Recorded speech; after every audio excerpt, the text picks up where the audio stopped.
केंद्र सरकार ने ये कहा है कि अगर किसान शांतिपूर्ण तरीके से दिल्ली आंदोलन के लिए पहुंचते हैं तो हमें उसको किसानों को रोका नहीं जाएगा, लेकिन ये सरासरी किसानों को भ्रमित किया जा रहा है।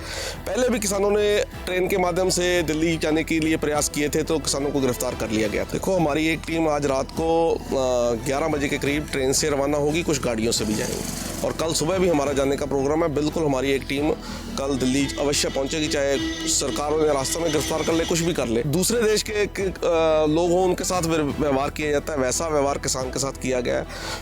जो हमारे जो शहीद हो रहे हैं, बहुत ही दुर्भाग्यपूर्ण है। ये लोकतंत्र की सरासर हत्या है जो सरकार के द्वारा की जा रही है, लेकिन फिर भी इसके लिए किसान किसी भी तरह से पीछे नहीं हटेंगे। किसानों की अगर बात की जाए तो गंगानगर के तमाम किसान और किसान संगठन पहले से ही दिल्ली कूच की तैयारी कर चुके हैं और हजारों की संख्या में किसान और किसान नेता शंभू बैरियर और खनौरी बॉर्डर पर पहुंच चुके हैं। लेकिन कल की दिल्ली कूच करने की किसानों की जो कॉल दोबारा से आई है, उसके तहत राजस्थान के पूर्वी इलाके और राजस्थान के गंगानगर, हनुमानगढ़ और अनूपगढ़ जिले से भी किसान जो हैं वो दिल्ली कूच करने के लिए डबवाली के रास्ते से दिल्ली कूच करने की जो उनकी तैयारी है। और मेरे साथ गंग नहर के प्रोजेक्ट चेयरमैन हरविंदर सिंह गिल हैं, उनसे बात करते हैं कि कल की उनकी क्या रणनीति है। जी साहब, लगातार आपके जो गंगानगर के किसान संगठन हैं वो पहले से दिल्ली के बॉर्डरों पे तैनात हो चुके हैं जाके। कल आप जहां से फिर दिल्ली के लिए कूच करेंगे वाया डबवाली, पंजाब, राजस्थान और हरियाणा के किसान जो है दिल्ली कूच करेंगे, क्या कुछ रणनीति है? देखिए, पहले किसान आंदोलन में भी और इस किसान आंदोलन में गंगानगर, हनुमानगढ़ और अनूपगढ़ किसान की बहुत ही अहम भूमिका रही है।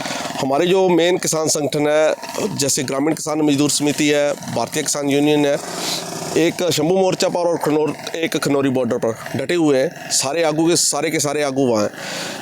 केंद्र सरकार ने ये कहा है कि अगर किसान शांतिपूर्ण तरीके से दिल्ली आंदोलन के लिए पहुंचते हैं तो हमें उसको किसानों को रोका नहीं जाएगा, लेकिन ये सरासरी किसानों को भ्रमित किया जा रहा है।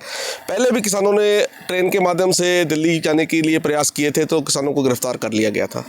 लेकिन ये हमारे किसान मजदूर मोर्चा और संयुक्त किसान मोर्चा की कॉल है कल के लिए दिल्ली जाने के लिए, जंतर मंतर के लिए। उसके लिए भी हमारी टीमें आज रात को और कल सुबह दिल्ली के लिए रवाना होंगी, चाहे कुछ भी हो जाए।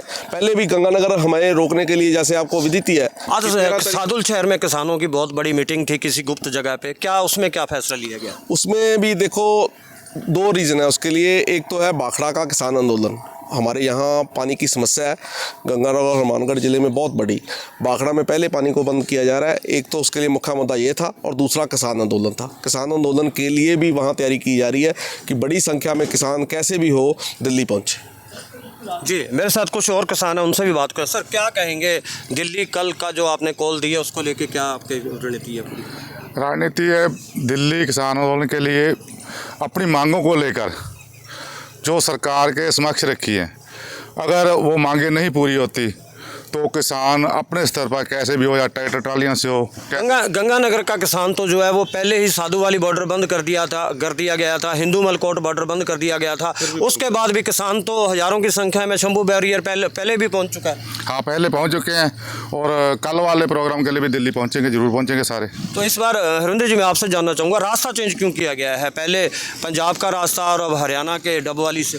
देखो, पूरे देश के किसानों को इस बार कॉल दी गई है कि पूरे देश का किसान, चाहे वो महाराष्ट्र का हो, चाहे केरल का हो, तमिलनाडु का हो, पूरे किसानों को वहाँ कॉल दी गई है कि वो जंतर मंतर पर पहुँचे।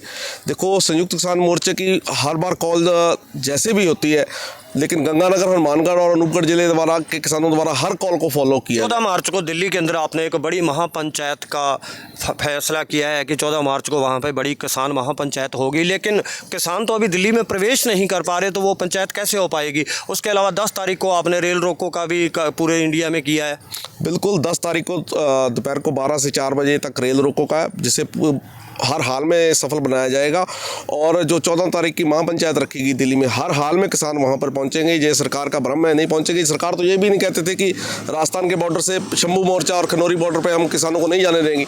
आपको भी ध्यान है कि बड़ी संख्या में आज किसान वहाँ पर पहुँचा हुआ है। तो किसान को सरकार चाहे जो भी हथकंडे बना ले, सरकार को सरकार यही काम कर रही है कि किसानों को भ्रमित कर रही है। अब सुनील जाखड़ जी का बयान आया होगा, अगर आपने सुना होगा पिछले दिनों, कि यह किसान जो आंदोलन है सिर्फ पंजाब के किसानों के बल पर लड़ा जा रहा है, या किसान के उनके ऊपर रख के लड़ा जा रहा है, बल्कि उनको वास्तव में तो एमएसपी मिल रही है। लेकिन ये लड़ाई एमएसपी की जो है एमएसपी गारंटी कानून की है। ये किसानों को एक तरीके से भ्रमित किया जा रहा है। जो WTO है ना, वो एमएसपी को ख़त्म करना जा रहा है। जब ख़त्म ही हो जाएगी तो फिर पंजाब के किसानों को कैसे मिलेगी, चाहे वो कनक हो, चाहे उनकी जो ना हो, किसी का भी एमएसपी तो मिलेगी ही नहीं।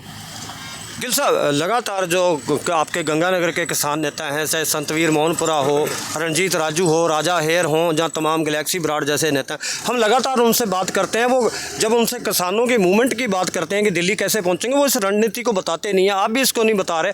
आज रात को कितने किसान गंगानगर से दिल्ली के लिए निकलने वाले? देखो, हमारी एक टीम आज रात को 11 बजे के करीब ट्रेन से रवाना होगी, कुछ गाड़ियों से भी जाएंगे, और कल सुबह भी हमारा जाने का प्रोग्राम है। बिल्कुल हमारी एक टीम कल दिल्ली अवश्य पहुंचेगी, चाहे सरकार उन्हें रास्ते में गिरफ्तार कर ले, कुछ भी कर ले, लेकिन प्रयास जरूर किया जाए। रणजीत राजू जो अध्यक्ष हैं आपके GKS के, वो इस वक्त दिल्ली में हैं जहाँ शंभू बैरियर पे? वो शंभू मोर्चे पे है। हमारी जो हमारे मेन जितने भी आगू हैं, जो हमारी जो मेन टीम है, सारी की सारी शंभू मोर्चे पे डटी हुई है। अगर 10 मार्च को रेल रोको आंदोलन जो आपने फाइनल किया है, अगर वो होता है तो राजस्थान के अंदर भी रेल रोको के अंदर किसान जो है वो शामिल होंगे? बिल्कुल, उसके लिए रणनीति बनाई जाएगी, और जैसे भी हमारे आगू कहेंगे तो उसके लिए भी किया जाएगा। सबसे बड़ी समस्या तो इस वक्त आपकी दिल्ली रामलीला मैदान में पहुंचने की है। आपने जो किसान संगठन है उन्होंने ऐलान किया है कि महापंचायत 14 मार्च को हम करेंगे, लेकिन आप दिल्ली में तो अभी पहुंच ही नहीं पा रहे। मैं दोबारा उस सवाल पे आऊँगा, तो वो कैसे हो पाएगी? देखो, पिछली बार भी यही किया गया था, सरकार के द्वारा किसानों को यही कहा गया था कि, लेकिन हम तो शांतिपूर्ण तरीके से जा रहे हैं। पिछली बार भी हमारे यही प्रयास थे, सरकार ने ही हर बार बैरियर लगाए हैं। इस बार तो आपने भी देखा है कि जैसे दूसरे देश के लोग हों उनके साथ व्यवहार किया जाता है, वैसा व्यवहार किसान के साथ किया गया है। जो हमारे जो किसान शहीद हो रहे हैं, बहुत ही दुर्भाग्यपूर्ण है। ये लोकतंत्र की सरासर हत्या है जो सरकार के द्वारा की जा रही है, लेकिन फिर भी इसके लिए किसान किसी भी तरह से पीछे नहीं हटेंगे। हम प्रयास करके बिल्कुल हर हाल में दिल्ली। गिल साहब, अभी आपने बात की कि किसान, पंजाब का जो किसान है वो आंदोलन में ज़्यादा आगे रहता है, लेकिन लगातार किसानों के ऊपर एक फ़ंड के लेको लगातार मुद्दा उठता रहता है। कनाडा से कह रहे हैं किसानों को फ़ंड आ रहा है, अमेरिका से फ़ंड आ रहा है, ऑस्ट्रेलिया से फ़ंड आ रहा है, इसके पीछे क्या तर्क है? देखो जी, किसान का, अब पंजाब के किसान जो आगे रहता है उसका मेन कारण है कि वहाँ का किसान जागृत है, और दूसरे स्टेटों के किसान को अभी जागृति आनी अभी उतनी जागृति नहीं है। जैसे कि आप देखोगे पूरे राजस्थान में, अगर आप देखोगे तो गंगानगर और हनुमानगढ़ और अनूपगढ़ ज़िला ये बिल्कुल अगर नहीं रहा है, क्योंकि यहाँ का किसान जागृत है। इसमें इन किसानों में बहुत ज़्यादा फ़र्क है। बाकी जो फंड की बात कहेंगे कि विदेशों से आता है या कुछ भी आता है, खालिस्तान से भी बार बार के जोड़ के देखा जाता है किसान। नहीं, ऐसा ये सरासर ही बिल्कुल गलत इल्ज़ाम लगाए जाते हैं। ऐसा कुछ भी नहीं है। आप देखे जाए तो लंगर लगाते हैं, खालिस्तान का तो कुछ भी चाहे कहे, सिख तो कहीं भी वर्ल्ड में कहीं भी अगर कोई समस्या आती है तो वहाँ ही किसानों का लंगर तो पहुँचता है, सिखों का लंगर तो हर जगह ही पहुँचता है। तो वही लंगर ही लग रहे हैं, और यहाँ वहाँ पे फंड के नाम पे और चलाया क्या जा रहा है? कुछ भी नहीं। रहने की व्यवस्था है, वो अपनी ट्रालियों में रह रहे हैं, और फंड के नाम पे क्या दिया जा रहा है वहाँ पे? जी सिंह साहब, मैं आपसे जानना चाहूँगा, फसल जो सरसों की और गेहूं की है वो बिल्कुल पक्के तैयार हो चुकी है, आप उसकी कटाई करने वाले हैं, ऊपर से आंदोलन के अभी लगातार कॉल आ रही है, तो आपकी अगर आप दिल्ली पहुंचते हैं तो फसलों को कौन संभालेगा? देखो, हमारे संगठन की अलग अलग टीमें हैं। जैसा कोई ये तो नहीं है भी पूरी की पूरी सारे किसान वहाँ से वहाँ शिफ्ट हो जाएंगे। बारी बारी से जैसे नंबर वाइज हम आंदोलन में अपनी भूमिका निभा रहे हैं। जी जी जी गिल साहब, कल आज रात को जो आप निकल रहे हैं, इसके अंदर थोड़ी संख्या बता पाएंगे किसानों की भी कितनी है? देखो, संख्या तो अभी तय नहीं बता सकते कि कितने किसान जाएंगे, ये तो मौके पर ही पता चलेगा। जी, ये थे प्रोजेक्ट चेयरमैन गंग नहर के श्री गंगानगर से हरविंदर सिंह गिल, जिन्होंने कल की जो किसानों की कॉल है दिल्ली कूच करने को लेके, उसमें साफ तौर पर कहा है कि हमारी टीमें पहले से भी तैनात हैं और आज रात को हम हरियाणा के डबवाली के लिए कूच करेंगे, और कितनी संख्या में करेंगे ये अभी फाइनल नहीं है। राजस्थान के श्री गंगानगर से राजस्थान तक के लिए हरनेक सिंह की रिपोर्ट।